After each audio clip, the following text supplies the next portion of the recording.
आज के इस ऑनलाइन प्रोग्राम में जुड़ रहे हर दर्शक साथी को मेरा नमस्कार। भारत सरकार विज्ञान एवं प्रौद्योगिकी मंत्रालय के अंतर्गत राष्ट्रीय विज्ञान एवं प्रौद्योगिकी संचार परिषद नई दिल्ली ने कोविड महामारी पर केंद्रित कार्यक्रम विज्ञान स्वास्थ्य जागरूकता वर्ष यश की शुरुआत की है।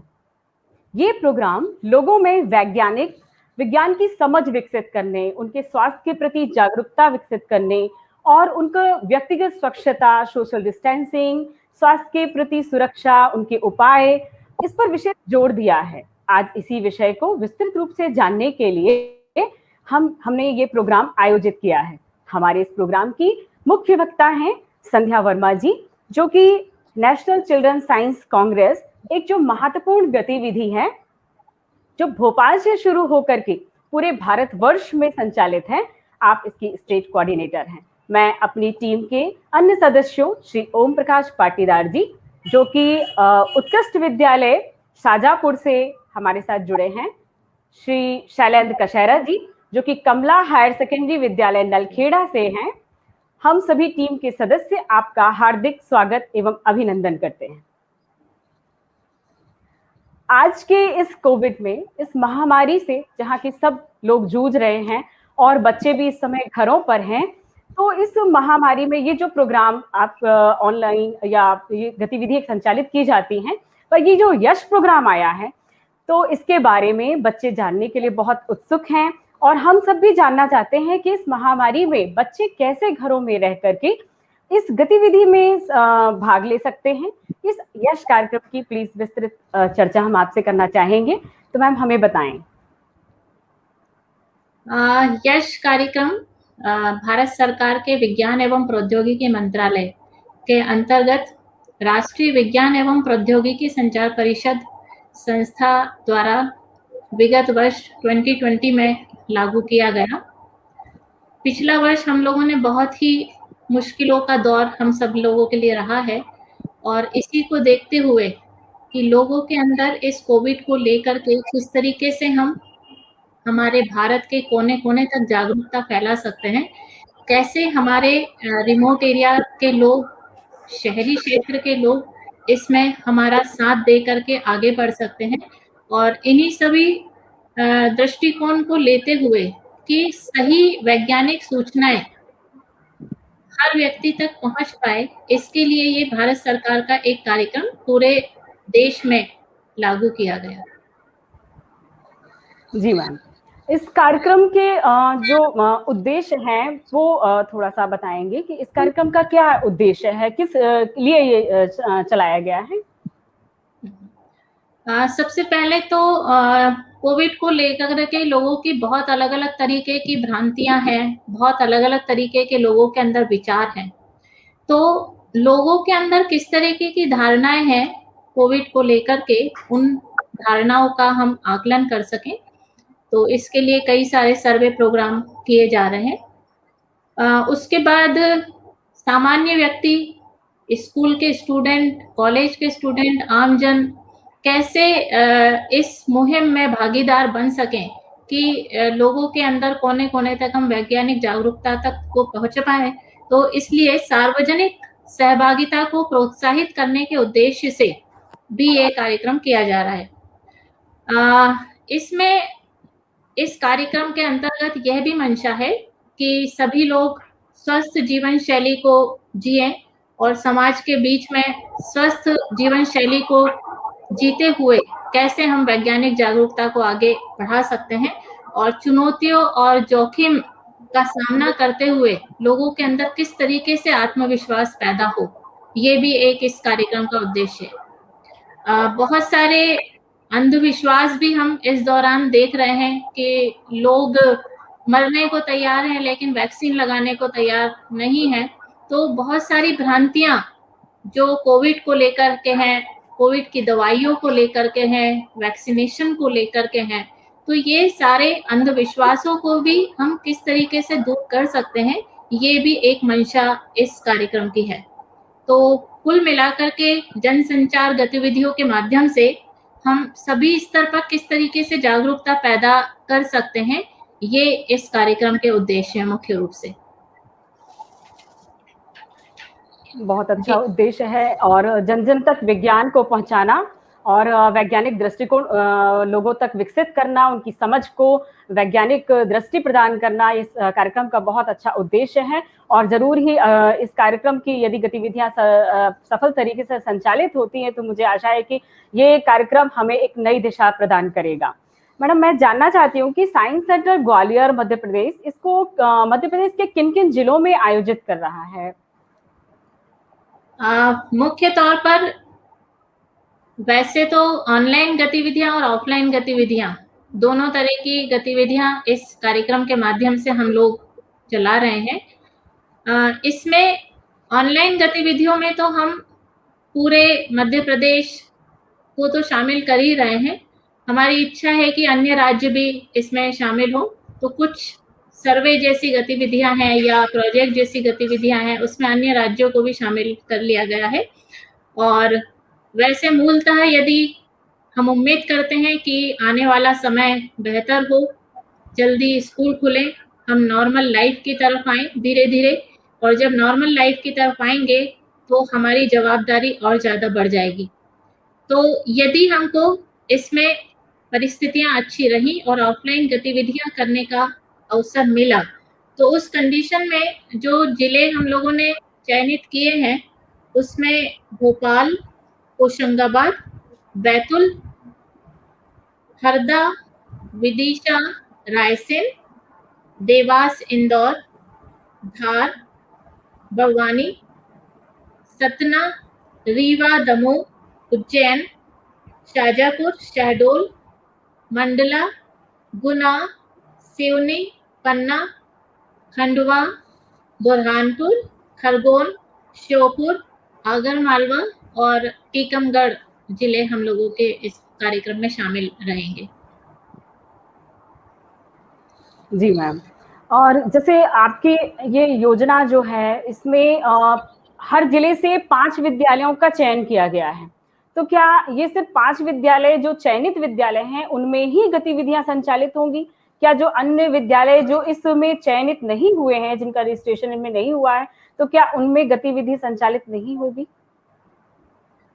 देखिए निधि जी, इस कार्यक्रम को हम कोने-कोने तक पहुंचाना चाहते हैं, और इसमें एक मिनिमम टारगेट है कि जो चयनित जिले हैं उसमें 5 विद्यालय भागीदारी कर सकेंगे, लेकिन अधिकतम की तो कोई संख्या नहीं है, जितने विद्यालय इसमें भागीदारी करना चाहें, क्योंकि कार्य करने के लिए एक सीमित हमारी सीमाएँ होती हैं, और हमारे जो जिला समन्वयक हैं वो अपना काम भी कर रहे हैं, कुछ शिक्षक हैं, कुछ स्वयंसेवी संगठन में काम कर रहे हैं, तो उनके अपने काम भी हैं।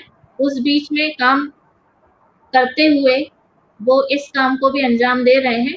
तो उस कंडीशन में ये जिले का जो जिला समन्वयक है, उसकी कार्यशैली पर निर्भर करेगा कि वो अपने जिले के कितने स्कूलों को या कॉलेज को या जो वार्ड है, उसको इसमें सम्मिलित कर सकता है। तो इसमें केवल स्कूलों को ही हम लोगों ने शामिल नहीं किया है, इसमें 5 पंचायतों और वार्ड को भी सम्मिलित किया है, और यहाँ भी जिला समन्वयक की जो क्षमता है, उसके ऊपर निर्भर करेगा कि वो कितने दूर तक इस कार्यक्रम को ले जा सकता है। जी मैम। जी।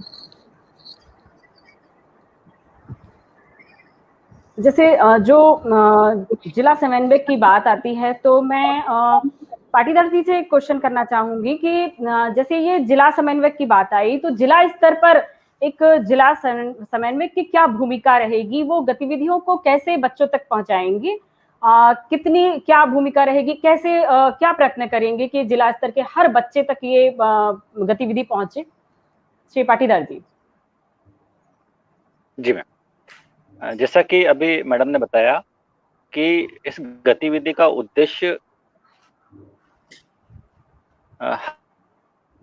हर बच्चा विभिन्न जिलों में जिला समन्वयक के रूप में जो कार्य करने वाला व्यक्ति है, उनका दायित्व है कि पहले तो वो सबसे पहले हमारा जो मिनिमम टारगेट है, जैसे 5 पंचायत या 5 वार्ड प्लस 5 स्कूल, उनका चयन करें।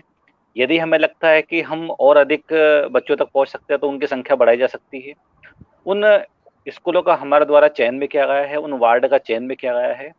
वहाँ पर हमने बच्चों के साथ में अभी, क्योंकि फिलहाल कोविड का समय चल रहा है, तो ऑनलाइन माध्यम से हमने जुड़ने का पूरा प्रयास किया है और जोड़ रहे हैं बच्चों को। हमने स्कूल टीचर्स को जोड़ा है और बच्चों को जोड़ेंगे।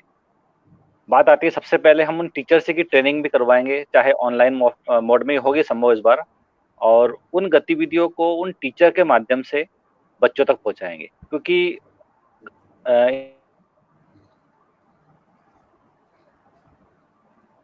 इन गतिविधियों के दो होती है कि तक उसको पहुंचा सकते हैं। ऑफलाइन में जरूर हमें कुछ सीमाएं रखना पड़ेगी।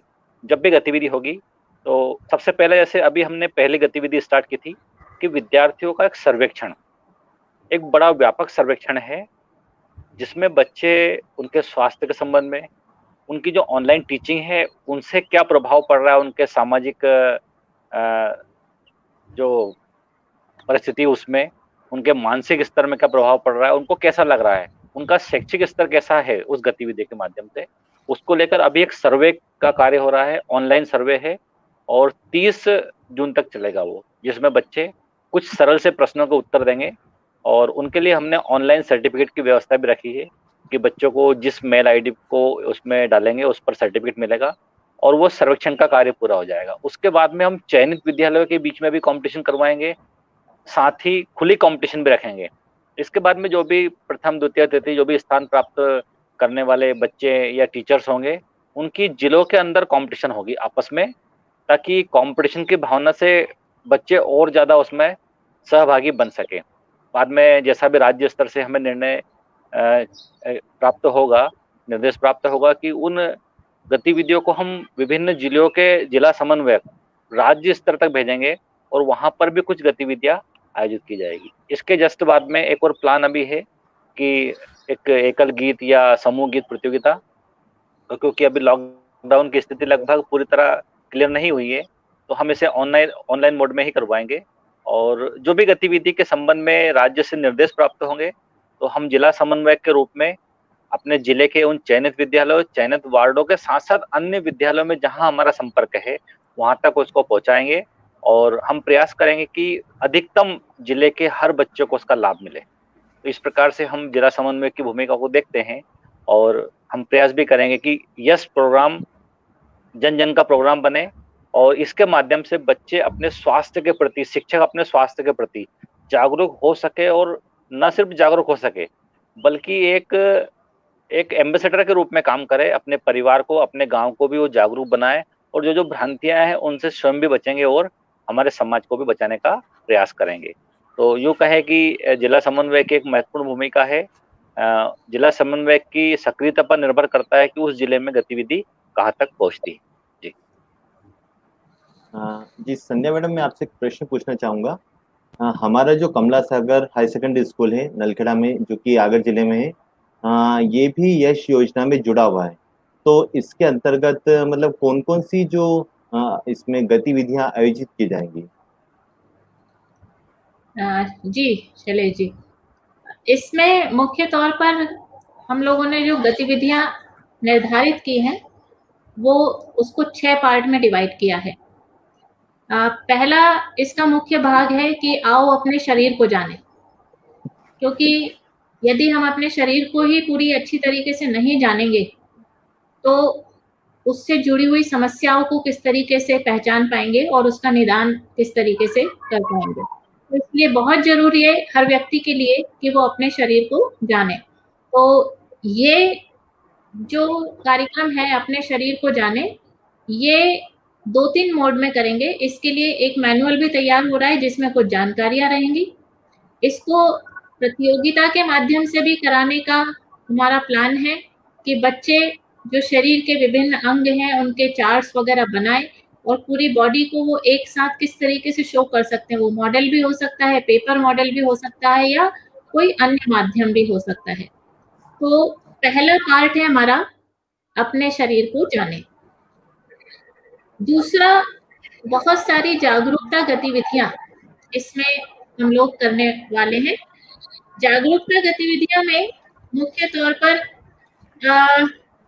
जो भी कोरोना पैंडेमिक हुआ उसकी संपूर्ण जानकारी और नई-नई फाइंडिंग्स जो भी अभी आती जा रही हैं, उनको भी हम लगातार लोगों के बीच में लाएँ। अपनी इम्यूनिटी को हम किस तरीके से बढ़ा सकते हैं, तो इसके लिए बहुत ही रोचक प्रोग्राम हम बच्चों के साथ में करना शुरू किए हैं। जैसे एक क्वेश्चन हम लोगों ने बच्चों के साथ में रख दिया कि आप बताइए कि आपके रसोई में क्या-क्या है?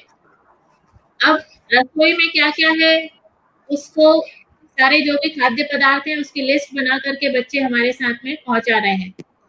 अब उसमें से आगे हम अगले प्रश्न रखेंगे कि उनसे आप इम्यूनिटी से संबंधित पदार्थ में कुछ उनके बगीचे से हो सकता है, उनके मसालों से हो सकता है या अन्य पदार्थों से हो सकता है कि इम्यूनिटी के लिए आपके घर में किस-किस तरीके के पदार्थ बनाए जाते हैं या किस-किस तरीके से भोज्य पदार्थ, काढ़ा या अन्य पदार्थ बनाए जा सकते हैं। तो हर बच्चे का इसमें एक अलग व्यू होगा। हर बच्चे के यहाँ के ट्रेडिशंस अलग-अलग होंगे। तो इस तरीके के कुछ प्रश्न के माध्यम से बच्चों से ही हम काम इसमें करवाने वाले हैं। तो इम्यूनिटी के ऊपर आधारित कुछ गतिविधियाँ जागरूकता गतिविधियों में होंगी। एक महत्वपूर्ण मुद्दा है कि अंधविश्वास और मिथ इस दौरान बहुत फैले।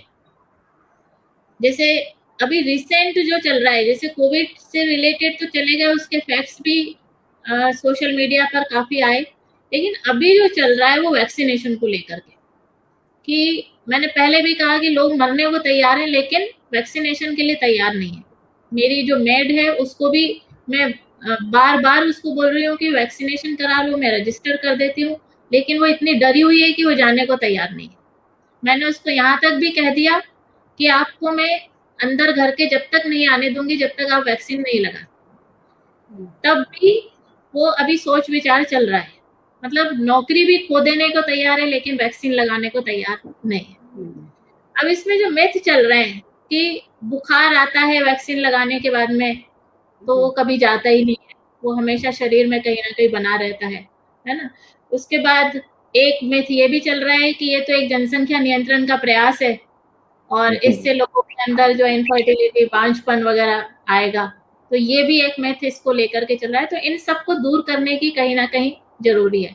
और इससे भी ऊपर एक मैंने कमेंट सुना कि यदि वैक्सीन लगवा लिया तो 15 दिन से लेकर के 2 साल के अंदर में कहीं न कहीं हमारी मृत्यु हो सकती है। तो बहुत सारे मिथ एक मिथ ये भी चल रहा है कि मेंस्ट्रुएशन साइकिल भी अनियंत्रित हो जाएगी और मेंसेस वाली महिलाएं भी नहीं लगवा सकती हैं। इस प्रकार का मिथ भी है कि 5 डेज पहले नहीं लगवाओ और तो इस तरीके के बहुत सारे अंधविश्वास जो चल रहे हैं, इसके लिए भी जागरूकता कोने-कोने तक फैलाने के लिए तैयार हैं हम लोग और उसकी तैयारी आगे चल रही है। अगली जो जागरूकता गतिविधियाँ हैं उसमें हैंड वॉश, सैनिटाइजेशन, जो फिजिकल डिस्टेंसिंग है, उससे संबंधित भी कार्यक्रम हम लोग इसमें करवाने वाले हैं। आगे अगला जो इसमें मुख्य एक और बिंदु है, वो है बहुत ऑनलाइन और ऑफलाइन प्रतियोगिताएं। जैसी भी परिस्थितियां बनेंगी उसके अनुसार हम लोग इसमें गतिविधियां कराएंगे। ये गतिविधियां विज्ञान गीत के माध्यम से हो सकती हैं, कोरोना जागरूकता पर आधारित। ये विज्ञान ड्रामा हो सकता है जिसमें अलग-अलग डिजाइनर मास्क लोग अपने-अपने तरीके से बना करके पहन सकते हैं, लेकिन उसमें ध्यान रहे कि मास्क के जो नॉर्म्स हैं उनका बच्चों ने ध्यान रखा है या नहीं रखा है। दूसरा, इनोवेटिव मॉडल कंपटीशन इसमें रखा जा सकता है और साइंस क्विज कंपटीशन इसमें हम लोग रखेंगे। साइंटून कंपटीशन, बहुत सारे कार्टून कोरोना या कोविड को लेकर के इसमें बनाए जा सकते हैं बच्चों के माध्यम से और ड्राइंग कंपटीशन भी इसमें हम लोग रखेंगे। तो एक पार्ट इसका ऑनलाइन और ऑफलाइन कंपटीशन का रहेगा। उसके बाद में सर्वे आधारित गतिविधियां हैं। एक सर्वे अभी चल रहा है, ये सभी को ध्यान देना चाहिए जो भी दर्शक यहाँ पर जुड़े हुए हैं कि कोविड आधारित एक सर्वे चल रहा है जिसकी लिंक बार-बार हम लोग अनेक ग्रुप्स में शेयर कर रहे हैं। इसमें पिछला वर्ष जो निकला उसमें ऑनलाइन स्टडी सभी बच्चों ने की है। वो स्टडी जब उन्होंने की उसमें क्या क्या उनको परेशानियां आई, किस तरीके का उनका अनुभव रहा, इस चीज को लेकर के ये सर्वे है। और इससे हम लोगों को भी पता लगेगा कि ऑनलाइन गतिविधियों से कितना फैमिलियर बच्चे हो पाए और क्या क्या परेशानियां उनको आई। तो ये यदि शिक्षा विभाग तक पहुंचाया जाता है या आगे ये फाइंडिंग्स पहुंचाई जाती है तो उसको ऑनलाइन गतिविधियों को इम्प्रूवमेंट करने में हम लोगों को मदद मिलेगी, क्योंकि शिक्षा विभाग भी कहीं ना कहीं इस प्रोग्राम से जुड़ा हुआ है। साथ ही इसमें एक न्यूट्रिशनल सर्वे भी हम करेंगे, हेल्थ हाइजीन से रिलेटेड सर्वे भी करेंगे। तो एक पार्ट इसका सर्वे रहेगा और एक पार्ट मिनी रिसर्च प्रोजेक्ट के ऊपर रहेगा। आजकल हम लोग देख रहे हैं कि बच्चों के व्यवहार में भी बहुत सारे चेंजेस आ रहे हैं, बड़ों के व्यवहार में भी घर में रहते रहते बहुत सारे चेंजेस आ रहे हैं।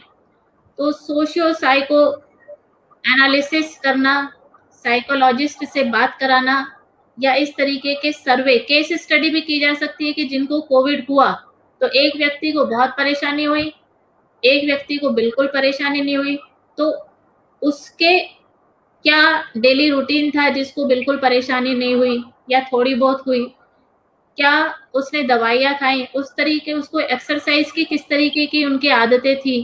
तो ये एक केस स्टडी में हम लोगों का करने का आगे प्लान है, जिसमें पता लगेगा कि हम अपनी लाइफ स्टाइल को किस तरीके से बदल सकते हैं। तो ये मुख्य गतिविधियां हैं और एक है संरक्षण से संबंधित गतिविधि। संरक्षण से संबंधित गतिविधि में एक तो हम लोग आज पर्यावरण दिवस भी है, तो मैं सबसे पहले पर्यावरण की बात करने से पहले विश्व पर्यावरण दिवस की शुभकामनाएं सबको प्रेषित करना चाहूंगी। पर्यावरण संरक्षण पर आधारित गतिविधियां। पिछले साल जब हम लोगों ने देखा कि पहला लॉकडाउन जब लगा तो उसके पहले हम लोग सुनते थे, दिल्ली की अक्सर चर्चा सुनते रहते हैं कि दिल्ली में पॉल्यूशन लेवल इतना बढ़ गया है कि सांस लेना मुश्किल हो रही है। लेकिन जैसे ही लॉकडाउन लगा वैसे ही हम लोगों ने देखा कि पॉल्यूशन लेवल एकदम से नीचे आ गया। तो कहीं ना कहीं हमारी जो मानव की जो गतिविधियां हैं वो पर्यावरण को प्रभावित तो कर रही हैं। तो हम विकास के साथ साथ में पर्यावरण का संरक्षण किस तरीके से कर सकते हैं, ये एक हमने पिछले साल में सीखा है, बहुत देखा है प्रत्यक्ष रूप से कि किस तरीके से चेंजेस आए हैं।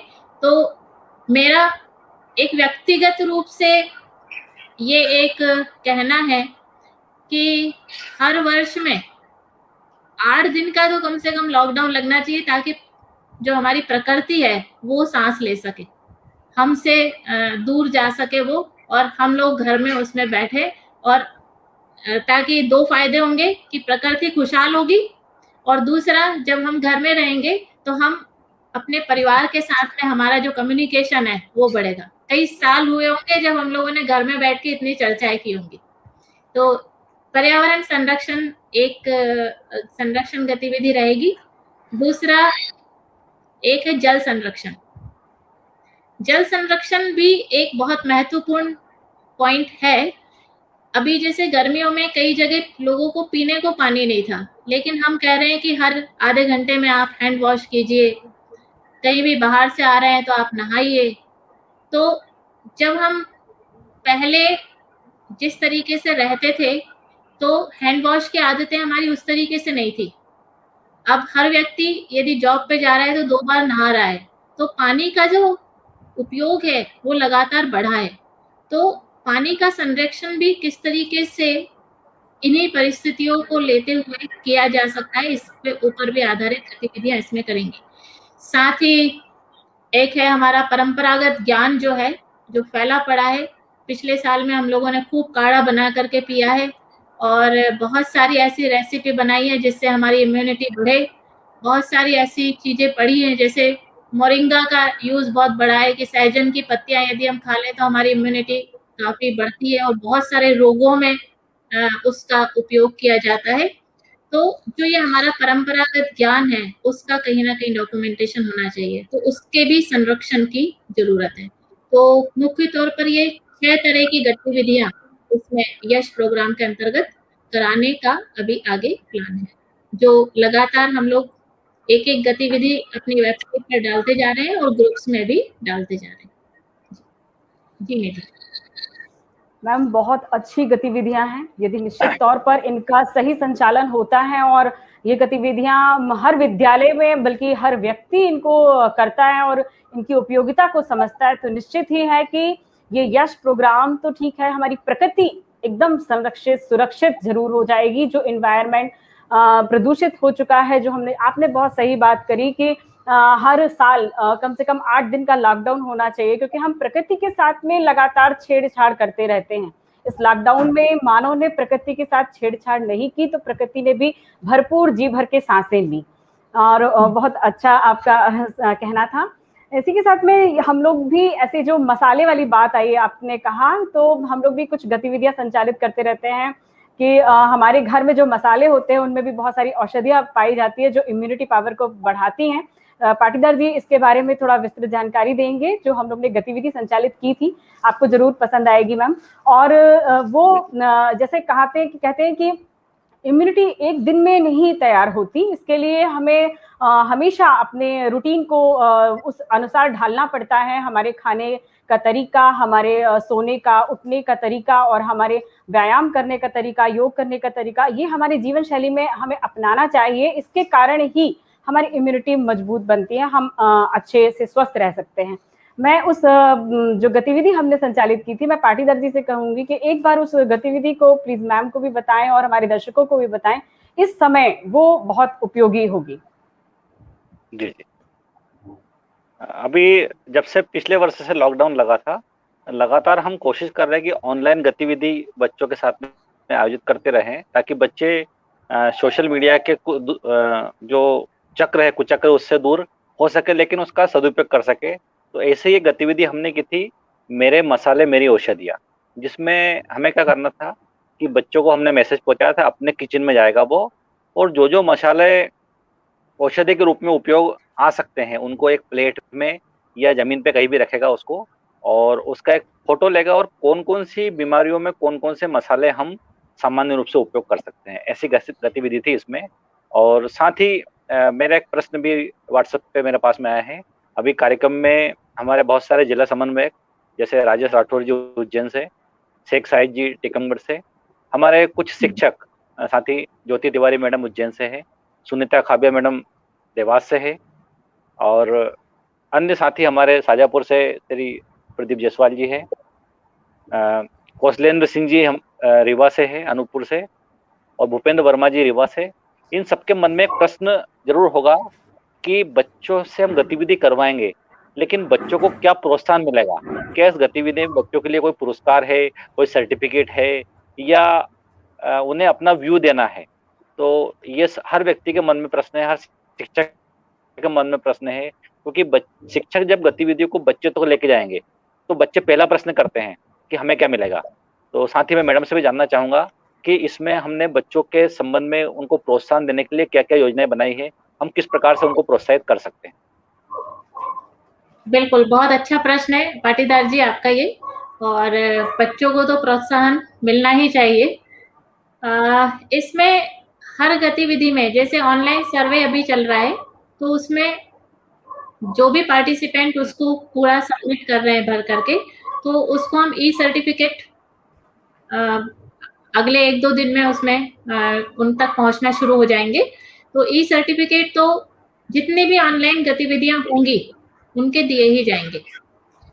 साथ ही जैसे एक एग्जांपल लेती हूँ मैं कि साइंस सॉन्ग गतिविधि हम लोग करते हैं, तो उसमें जितने भी पार्टिसिपेंट होंगे, इसमें अभी हम लोग प्लान कर रहे हैं कि केवल स्कूल कॉलेज के बच्चों तक ही इसको सीमित ना करें, क्योंकि बच्चे अभी घर में हैं, पेरेंट्स के साथ में हैं, तो यदि पेरेंट्स के साथ में भी वो परफॉर्म करना चाहते हैं तो वो कर सकते हैं, या अपने रिलेटिव्स के साथ में भी परफॉर्म करना चाहते हैं तो वो इसको कर सकते हैं।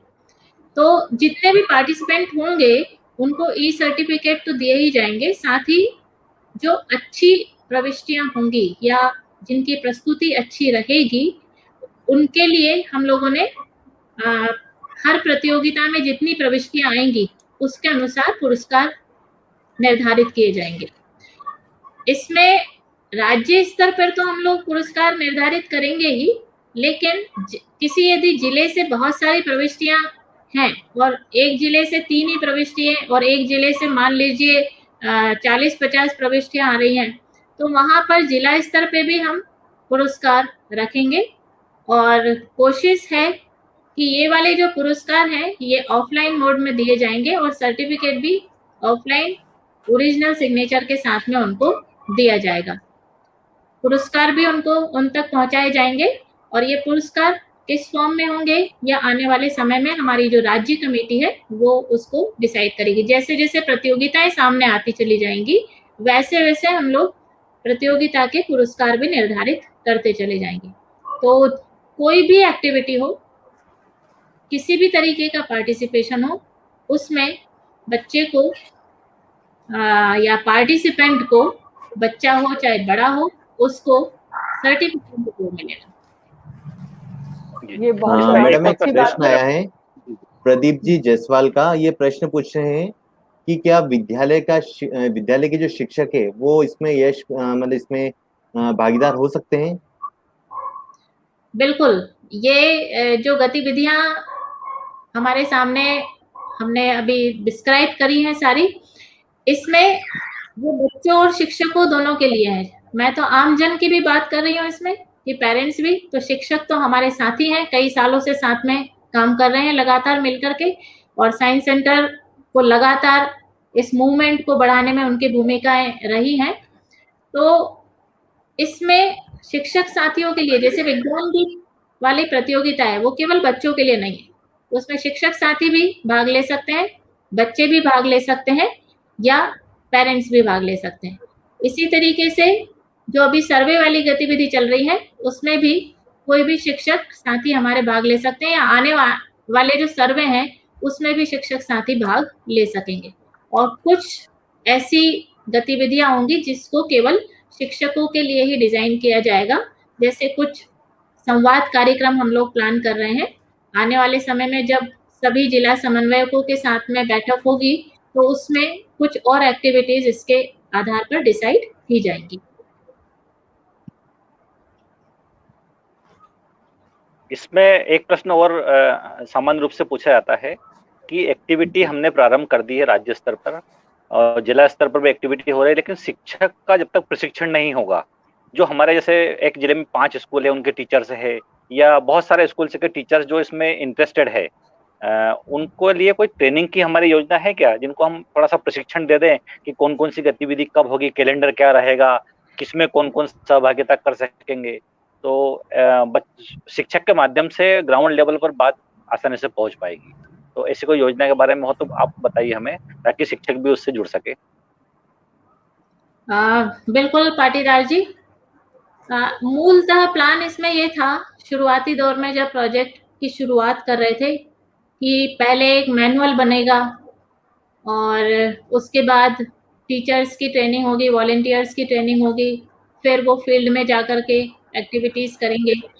लेकिन जो सेकेंड वेव आई कोरोना की, उसमें सारी चीजें थोड़ा सा बदली। तो अब ये हुआ कि इस समय जरूरत तो है जागरूकता की, लेकिन हम अपने मूल प्लान के हिसाब से अभी नहीं चल सकते। तो जल्दी से जल्दी किस तरीके तक हम अपनी गतिविधियों को लोगों तक ले जाएं, ये मुख्य उद्देश्य हो गया था।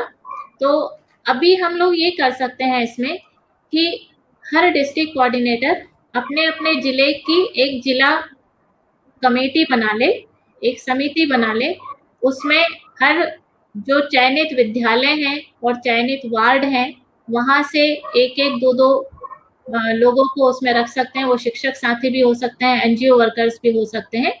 तो उनको रख करके, या और ज्यादा शिक्षक उसमें शामिल होना चाहें तो 2-3 जिलों को मिला करके हम ट्रेनिंग एक कर सकते हैं, जिसके माध्यम से सीधे बात उन शिक्षकों तक जाएगी और वो अपने स्टूडेंट तक इस बात को ले जा सकेंगे। तो मेरा सभी जिला समन्वयकों से अनुरोध रहेगा कि यदि वो एक इस तरीके की अपनी अपनी टीम बना करके अपने जो उनकी सुविधा के हिसाब से जो डेट्स हैं उन डेट्स के ऊपर ये ट्रेनिंग प्रोग्राम्स प्लान किए जा सकते हैं, क्योंकि अभी ऑनलाइन मोड में करना है तो पूरे 25 जिलों में एक साथ नहीं कर सकते, तो कुछ जिलों को मिला करके इसमें ट्रेनिंग प्रोग्राम्स किए जा सकते हैं।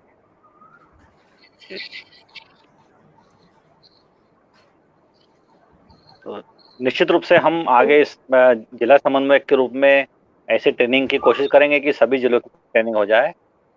जैसे अभी हमारे इस कार्यक्रम में अभिलाषा जी जैन भांगरे छिंदवाड़ा से जुड़ी हुई है, वो भी इस प्रकार की गतिविधि में लगातार भाग लेती है।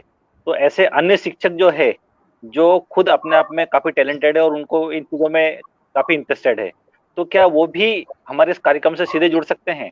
यदि उनका विद्यालय का चयन हुआ नहीं हुआ अलग अलग बातें हैं, तो वो किस प्रकार से जुड़ सकते हैं? ऐसे शिक्षक जिनका नाम इस लिस्ट में नहीं है, उनके विद्यालय का नाम हमारी चयनित सूची में नहीं है, उनके लिए क्या कहेंगे? बिल्कुल, अभिलाषा को मैं बहुत ही व्यक्तिगत तौर पे जानती हूँ और बहुत सारी चीजें एक्चुअली मैंने भी सीखी है। जब भी छिंदवाड़ा में कार्यक्रम हुए हैं तो अभिलाषा जी का बहुत बड़ा रोल उसमें रहता है। छिंदवाड़ा जिला अपने आप में एक मोटिवेशन है दूसरा। तो बिल्कुल ऐसे शिक्षक जो इस कार्य को करना चाहते हैं वो बिल्कुल कर सकते हैं, क्योंकि हम लोग ऑनलाइन गतिविधियां तो पूरे स्टेट के लिए ही प्लान कर रहे हैं। पूरे 52 जिले उसमें भाग ले सकते हैं और जैसा कि मैंने कहा था कि पूरे 52 जिले क्या, हम तो पूरे इंडिया में हर स्टेट तक इस कार्यक्रम को पहुंचाना चाहते हैं। और आपको ये जानकर के खुशी होगी कि हम लोगों ने जो ये सर्वे का कार्यक्रम शुरू किया और उसमें अन्य स्टेट से, मतलब उसमें असम, गोवा, यूपी से बहुत सारे सर्वे फॉर्म उसमें आए हैं और इस तरीके से यदि टोटल देखा जाए दिल्ली से भी हैं, तो कुल मिला के अभी हमारे पास 15 राज्यों से उसमें फॉर्म आए हैं। तो अन्य राज्यों से भी काफी सपोर्ट मिल रहा है और कुछ इंटरनेशनल फॉर्म भी उसमें आए हैं। तो अच्छा सपोर्ट इसमें मिल रहा है और मुझे लगता है कि यदि ऐसे शिक्षक आगे आएंगे तो इस कार्यक्रम को आगे बढ़ाने में मदद मिलेगी और उम्मीद है कि ज्यादा से ज्यादा शिक्षक इस कार्यक्रम में जुड़े तो एक अच्छा टीम और नेटवर्क विज्ञान शिक्षकों का यहाँ पर उभर करके यश प्रोग्राम के माध्यम से आएगा। मैम, बहुत अच्छा लगा आपके माध्यम से इस जानकारी को पूर्ण रूप से जानने का मौका मिला और निश्चित ही मुझे लगता है कि विज्ञान की रुचि जन जन तक जागृत होगी।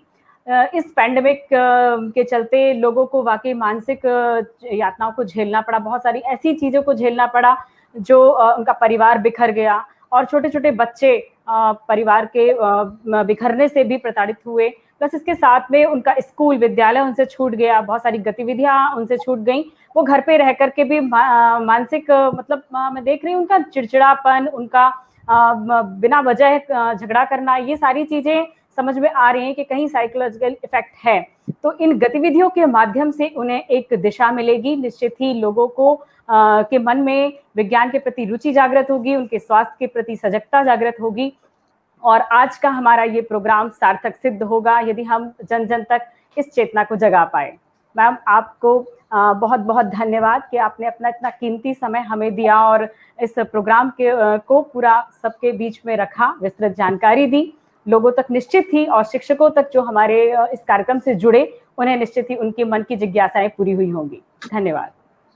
बहुत बहुत धन्यवाद निधि जी, ओम प्रकाश पाटीदार जी, शैलेंद्र जी, आपका सपोर्ट रहा तो निश्चित रूप से ये यश कार्यक्रम जिस उद्देश्य से लेकर के आगे बढ़ा है उस उद्देश्य को पूर्ण करेगा। Thank you so much. Thank you.